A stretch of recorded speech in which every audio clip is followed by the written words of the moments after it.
those smaller ones. Now what about whenever you go to a really big, deep area and the water is very still, there's not much energy, the water's still flowing, but it's not flowing as rapidly as the shallows. So when it's very deep and you stick your feet on the bottom, what do you feel? Muddy, sandy. You feel mud, right? So that would be more representative of a low energy environment where those big rocks were dropped out way before that point. They were dropped out at the shallows with the rushing water, and then as you went into the deeper areas, the particles that dropped out got smaller and smaller and smaller. Okay?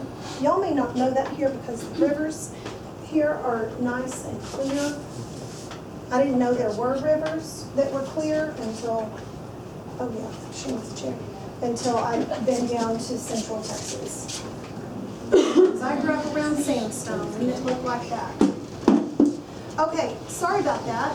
Thanks for your flexibility. Maybe we'll do that again the proper way later. But we can watch this and see how long it takes for these sediments to filter out. As you can see, guys, look at here. Already we have some clearer water, so you can see that these sediments are starting to sink to the bottom. See what happened in the bucket. Oh, you can see it happening in the bucket. Wham. Twice. So you meant to do that. So you did it right. You're welcome. It's like, sorry kids, but my mistakes grew you into what you are today.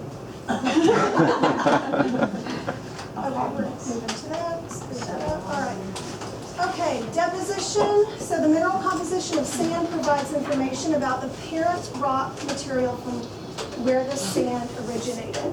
So if you look at these sediments in here that are deposited, you can look at the minerals here that are present in the sands to figure out where these sediments came from. All of these sediments came from somewhere. And so you can look at the sands to determine where the parent rock was. So if I have a giant red mountain and that red mountain weathers and it erodes and then that water carries it 100 miles downstream, what color are the sediments going to be around that river? Red.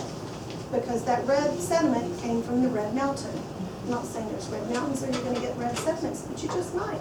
So What we're about going red rock, in Colorado? Red rock? Red River? Red rock? Isn't that rock red? It's iron. Yeah. Probably.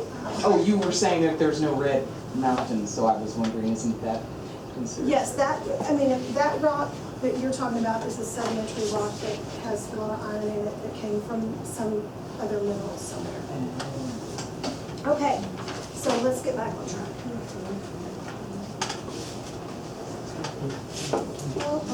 Okay, sediments are modified during the transportation, so you can determine how far and how long the sediment was transported. So we talked about earlier those river rocks that are rounded and smooth. It's like a rock tumbler. Rivers are like rock tumblers. The longer they're in the rock tumbler, the smoother they're going to be. So if a rock is jagged, you know that it has not been off of the parent rock for very long compared to a rounded, smooth rock like we use, the river rocks you use in your landscaping. They've been weathered longer. Okay, we can keep watching the sediment tube. We have several more investigations we need to really get on. So are y'all game? We're going to take a desperation break.